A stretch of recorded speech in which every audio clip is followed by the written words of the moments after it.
အားလုံးပဲမင်္ဂလာပါရှင် Professional ကြပြီးအယောင်ဆင်းလှတဲ့အားလည်းရှိစေတဲ့ကြက်ဥပြုတ်နည်းကိုမျှဝေထားပါတယ်ရှင်ပထမဦးဆုံးရေနွေးကို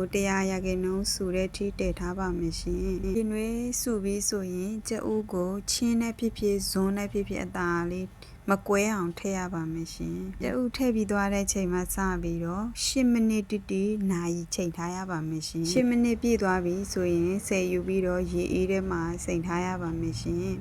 ပြီးရင်တော့စခွာလို့ရပါပြီဒီနီလန်းလေးကစားသောက်ဆိုင်တော်တော်များများမှာသုံးလေးရှိတာဖြစ်ပြီးတော့ကြက်ဥဟာအရသာလည်းရှိရမယ်အယောင်ဆင်းလည်းလှရမယ်အားလည်းရှိရမှာဖြစ်ပါတယ်ရှင်